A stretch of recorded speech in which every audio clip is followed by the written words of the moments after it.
Hello everyone, and thank you for joining me today. Today is the 100th episode of Tea and Trivia on my Teabot podcast, and I promised some of my viewers that I would run an extended video today to mark that rather early milestone. I have decided to brew a cup of tea that I actually haven't had before, and I thought I would choose one that you might not have heard of before either. So for today, I am steering clear of English breakfast, Earl Grey, and Lapsang Souchong, and instead I am going for the lesser well-known Duckshit, or as it's technically called, Organic Phoenix Duckshit, which might not make it sound that much more appealing, but the tasting notes are extremely interesting. So I thought we would try that today. What I'm going to be doing is talking through how to brew a perfect cup of tea, which equipment you will need. Obviously, in order to make tea successfully, you don't have to do all of the steps I'm doing today. But this is the ritual I go through whenever I make a cup of tea, in terms of examining the dry and wet leaves, the aroma, picking up any obvious characteristics, the liquor, and then the complexity and the actual body of the tea itself. So I'm going to be talking through all of that today. Hopefully, if this isn't something you do normally, you will find it interesting rather than boring. But as I say, it is a ritual that I particularly enjoy.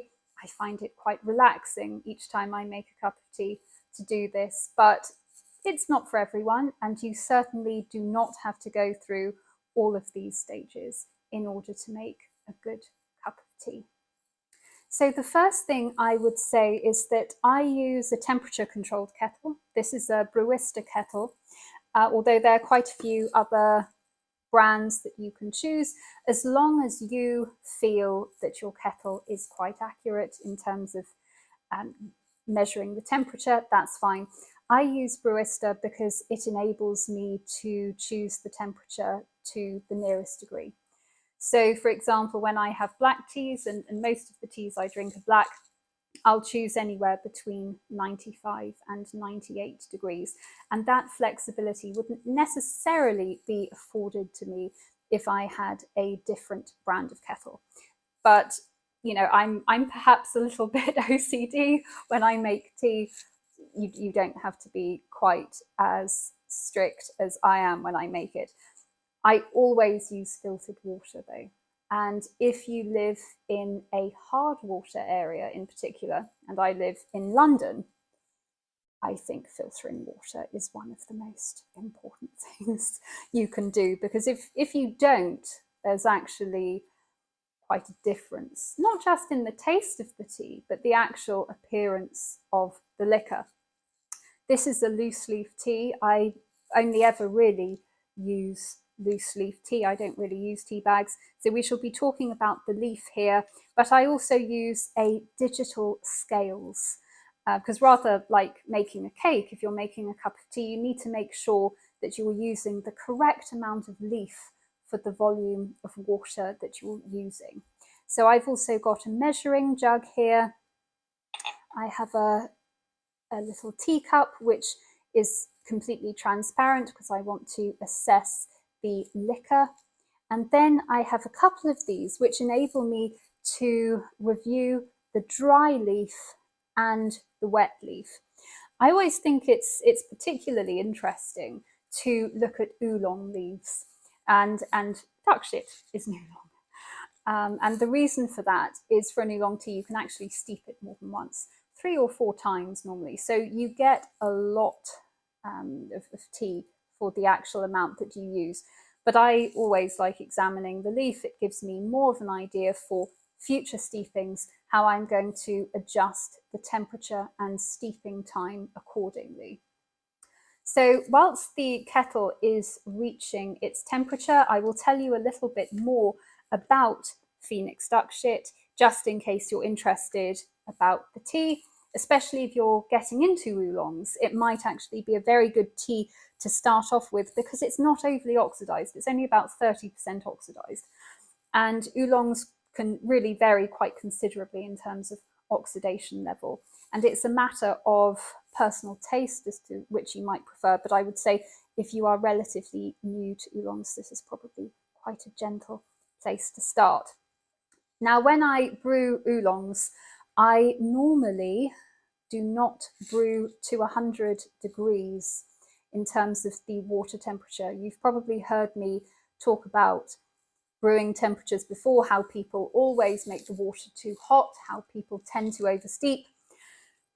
And in a way, I'm slightly reluctant to boil the water in this instance. However, I am going to be following their instructions in terms of the volume, the amount of leaf, and the temperature of the water, just so that I can see how the tea tastes according to their recommendations. And then if I wish to adjust it afterwards, I will. I think a lot of people see instructions and they stick to it as though it's one of the 10 commandments. You can adjust according to your personal taste. It doesn't mean anything that's good or bad. It's just we all have different preferences and flavor profiles. So that is one thing I would encourage. And it was something I was actually quite reluctant to do when I first started tasting tea. So I will set the temperature on my kettle to 100 degrees, and it tends to boil quite quickly, this kettle, so we shouldn't be waiting for too long. In the meantime, I will show you the dry leaf, and I will also tell you a little bit more about the tea itself. So it's actually grown in the organic Gaoyuan garden in China, and the tea farmer is called Huang Shuwei. I hope I'm pronouncing that correctly. My pronunciation tends to be a little off, so apologies if I am mispronouncing that. The cultivar itself is Yashi Xiang, and if I show you the leaf here, I'm not sure how well you can see that, but you've got the beautiful twisted leaf that is so reminiscent of an oolong.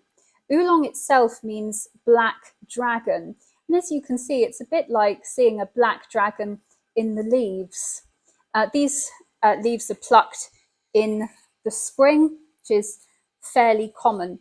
Now, in terms of the actual colour of the leaf, this is obviously dark, but I've seen oolongs that are much darker.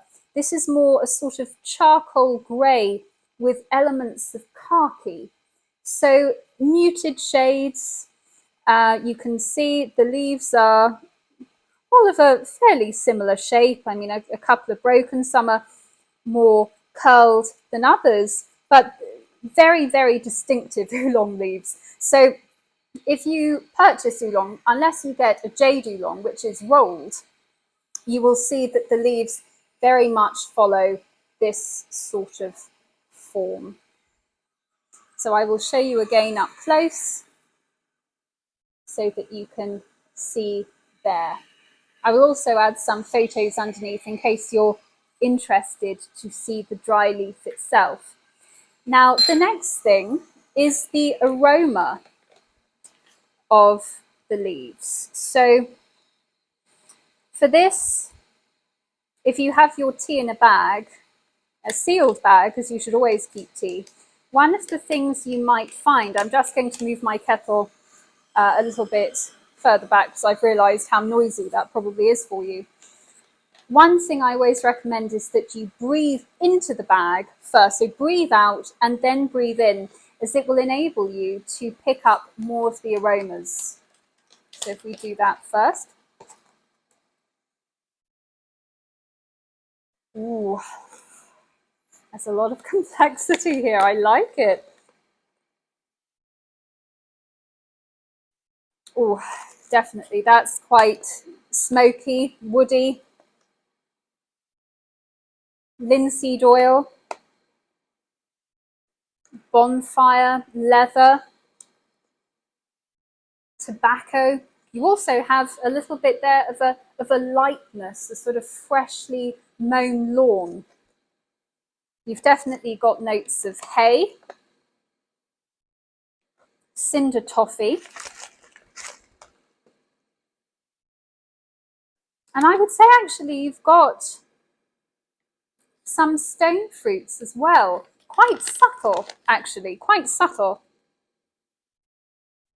But I would accept for this some peaches. There's a slight vanilla pod, again, quite subtle, but it's definitely there. And possibly a rye mix or dough. That's a beautiful leaf, actually. So that has now boiled. What I'm going to do is tip the loose tea into my strainer.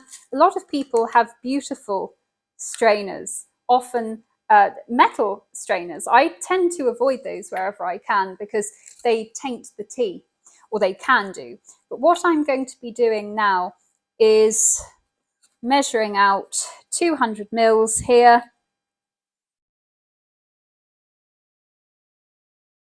And then I'm going to be steeping this for a period of 4 minutes. So again, I use a digital timer.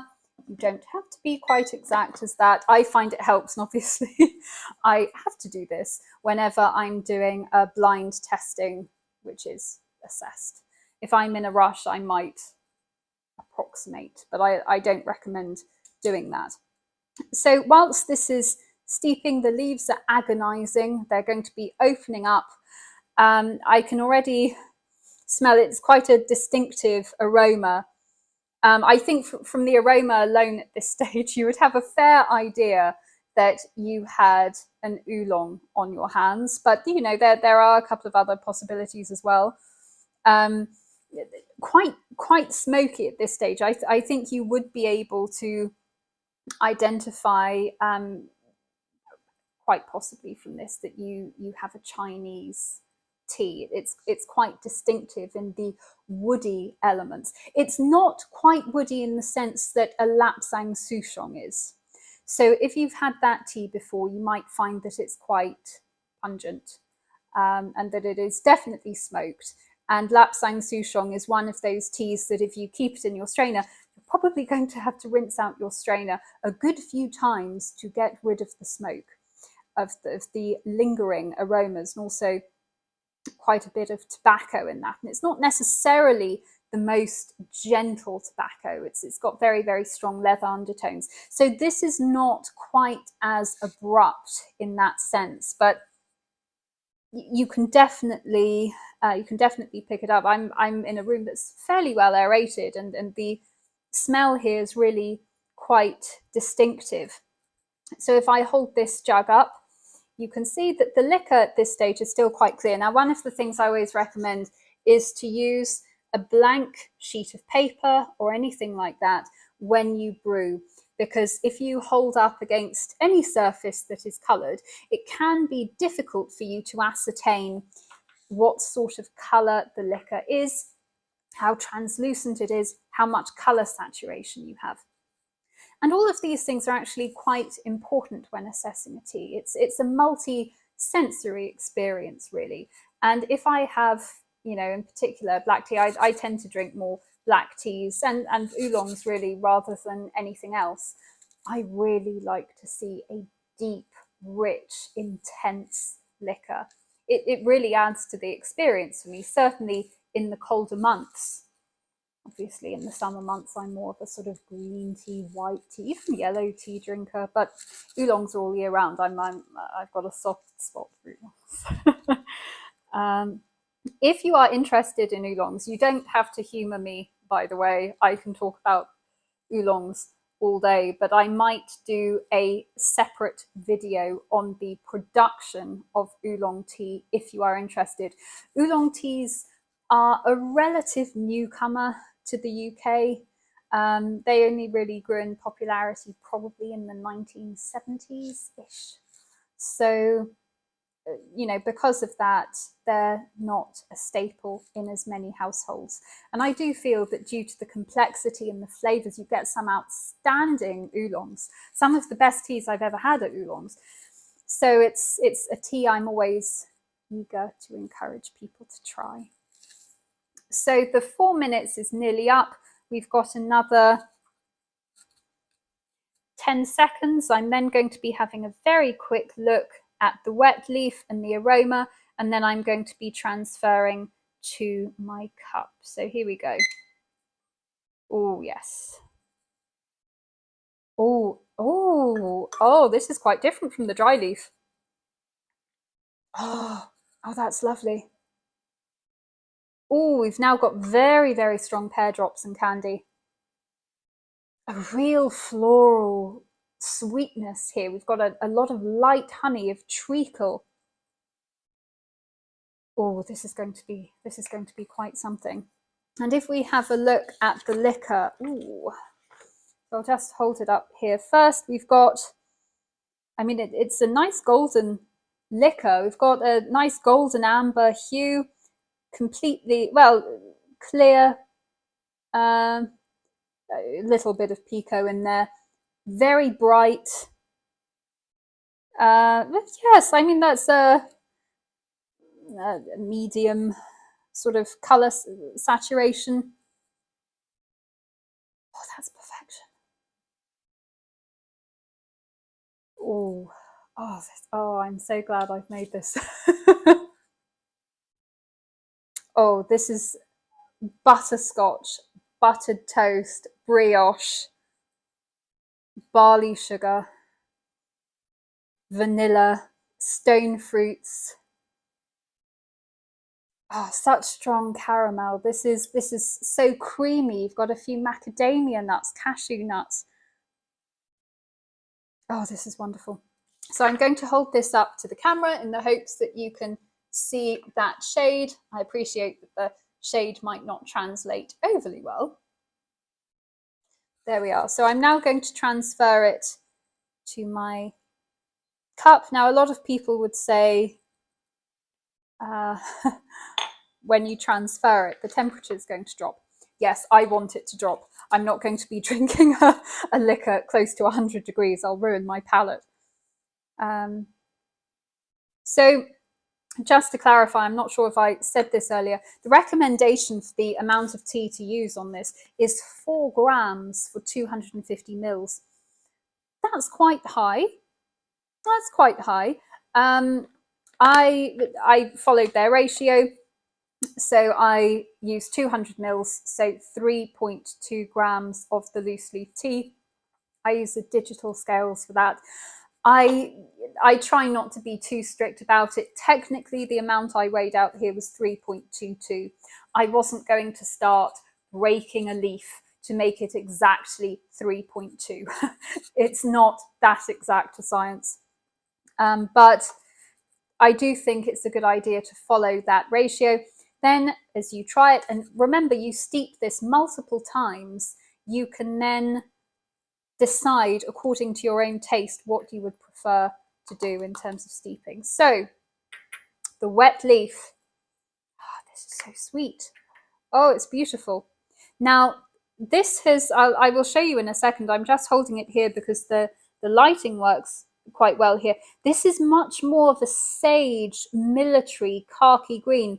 The leaves have started to open up, which is what you would expect. They're normally very tightly, well, quite tightly curled for an oolong. If you remember the dry leaf, you'll see that it was like a dragon going on. So these have started to open up. You've still got some tawny shades in there, a little bit of mahogany.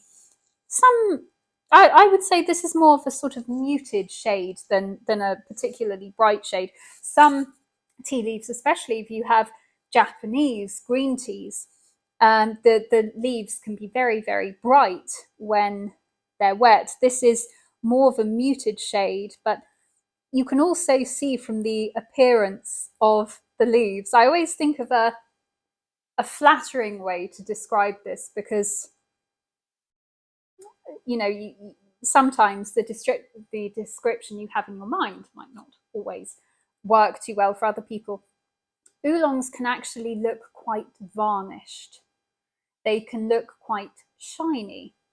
Some people say oily, but when you have a really, really dark oolong, really dark leaves, which these are not very dark, it can look a little bit like slugs. And that's another telltale sign. If I see wet leaves, and they're often like that, I'm going to think, okay, it's probably an oolong. But from this, it's a beautiful sage green. The leaves are shiny. They have got a varnished look to them, but in quite an appealing way, actually, very appealing. So I will just come here and show you the leaf. Now, I'm not sure if you'll be able to pick up the colour differential here. Again, I can post some photos if you would like to see the subtle differences in shade here, but you can see that a lot of the leaves have started to open up. So even though some of them, as you can see, are still quite curled, this has opened up quite significantly, whereas this leaf has opened up slightly less. I'm not sure if you can see that comparison clearly, but this is something that I would be monitoring as the steeping progresses multiple times, because I will always steep an oolong multiple times. It's a shame not to do it because it's wasting the leaf, but also you might find that some oolongs are more expensive than other types of teas because they are very high quality, they're very labor intensive, and they have such extraordinary complexity. So to give you an idea, for this tea, and this is 50 grams, I paid £44 for this, which I know might sound like a fairly high price point, but if you factor in the workmanship, the quality, and I can tell from assessing this so far, it's going to have really quite outstanding complexity, and the fact you can steep multiple times. If you factor all of those things into consideration, it's actually much more reasonable. So if we try this now, when you try tea, it's a bit like wine tasting. You wish to get the liquid, the liquor, all around your mouth to ensure that you are able to pick up all of the subtle notes. You're also advised to slurp the tea to make sure that you're taking in oxygen, as that again will further your senses. Since I'm wearing a microphone and I have no wish to alienate any of you, I am not going to be tasting it in quite the same way that I would be were I assessing it for part of one of my exams, for example. So I will just drink normally, and I hope that my microphone's not going to be too problematic.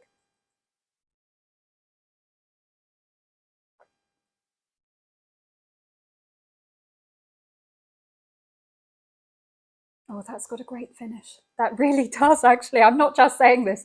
Oh, I like this.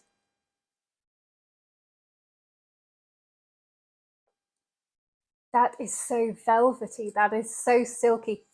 The texture of that in your mouth is really quite luxurious. Obviously, tea is always going to be thicker than water. If you have a tea that's very, very thin, it doesn't necessarily mean you have a bad tea by any stretch, but this is quite a meaty, this is a beautiful, I would say medium plus body on this. But it's really, oh, it's lovely. It's a full mouth feel.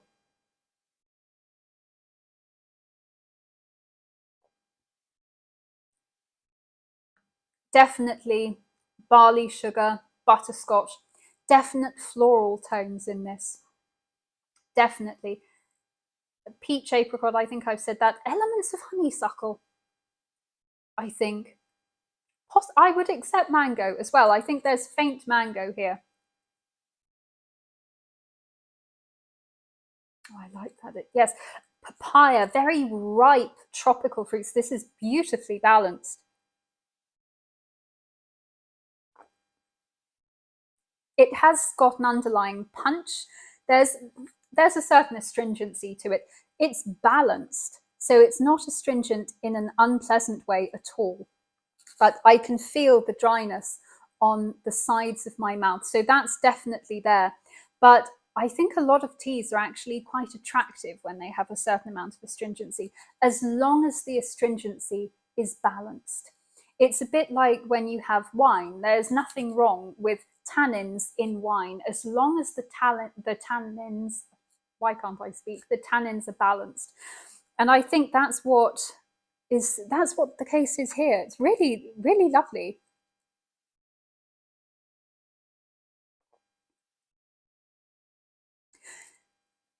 There's a certain creaminess as well. I stand by what I said earlier in terms of macadamia and cashew nuts. Definitely creamy, but the astringency and the slight wooded elements, yes, there's a definite wooded feel to this. Cedar, pine, that balances out some of the creaminess. So you would never confuse this, for example, with a milk oolong. Well, not that you would anyway. I don't wish to offend anyone, but no, this is a really excellent length. Really, I mean, the astringency is long. Some people might not quite like this length in terms of astringency. I do. Certainly elements of pear, slightly underripe pear, green apples. It's interesting, the finish is much crisper. I think when you first swallowed the liquor, you've got quite a few tropical fruits, but the finish is much crisper, more like the beginning of spring, as though you're waiting for it to ripen slightly. That's unusual in a tea. Generally speaking, I find that the notes you pick up immediately are the notes that stay pretty much throughout. The only issue is how long those particular notes last.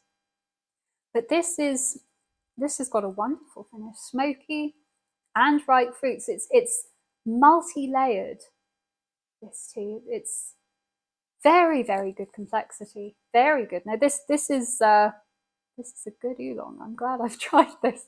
This is actually, I said I was going to do this video for you. I'm actually doing it for me. I'm having a great time. I'm living my best life here. So one of the things I also do is, as though you think I don't assess the leaves enough, one of the things I didn't do, because I didn't want to seem certifiable to anyone, is when you have the dry leaf, quite often you crackle it next to your ear. And you often get strange looks if you start doing that. The reason is to assess if there's any moisture in the leaf, and if so, how much. This would have been very crispy. It would have been a very crackly, so that's not an issue. But one of the things I always recommend, and that I have been instructed to do, is to assess the wet leaves just when they've been taken out of the liquor, and then afterwards to see how those notes develop. Again, there's still a sweetness here. It's not as floral as when I first took the leaves out of the liquor. That isn't an issue. Obviously, as you steep multiple times, you get slightly different characteristics from the leaf. So that's no concern, but these are certainly fragrant. And one thing I can say about oolongs is, depending upon the type of oolong you've got, if it's a jade balled oolong, if it's a dark oolong, depending upon the level of oxidation, depending on roasting, depending on many different factors, where it's from, the grade of the oolong, you can find that the wet leaves lose a lot of their aroma. That's the case for a lot of teas. You can find that, and it happens quite quickly. But this, it has retained the complexity here for quite a few minutes. So I take this as a very, very promising sign in terms of future steepings. So I hope you have enjoyed this today. Apologies if it seems a little bit strange. This is more or less what I do whenever I make a cup of tea. So, and I have probably 7 or 8 cups of tea a day. So this is effectively what I do. And then each time I have tea, I take notes, I fill it out in a journal, and then I rate the teas so that I know in future which teas I would like to purchase again, which estates I like. Certainly if I look at certain teas, if I look at Darjeeling, for example, I know totally different region, I favour certain tea estates over others. But the more notes you take and the more you memorialize your tea tasting, the more you will see how your palate is shaping and developing. And that's quite interesting in and of itself. So I recommend that you do that. I am going to be doing future videos brewing different types of tea. Probably I'm going to be focusing a little bit more on rare teas. So teas that you might not have heard of, teas that you might not have in your house, partly because I think it might be interesting for you to listen to the tasting notes and to see how the tea is brewed, so that you can decide for yourself without having to buy anything whether that sounds appealing to you. And also, I'm sure I don't need to tell you what certain teas taste like. There's no point in my standing here telling you what an English breakfast tastes like.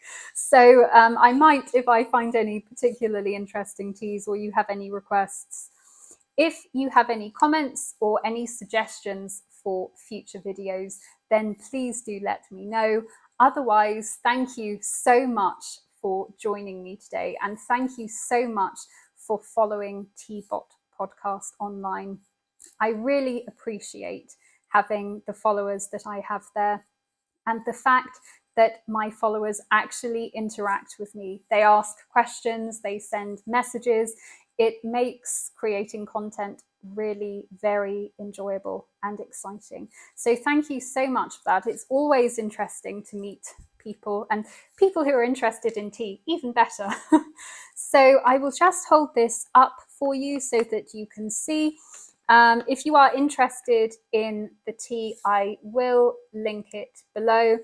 I have purchased from Jing Tea before. They are an extremely reputable and, I would say, very ethical company as well. So given that in any industry we should be thinking more about how ethical practices are and fairness to people at all levels of production, I can recommend Jing from that perspective as well. So I will just come here to hold it for you so that you can see. But thank you so much for joining me, and I hope to see you again soon. Bye.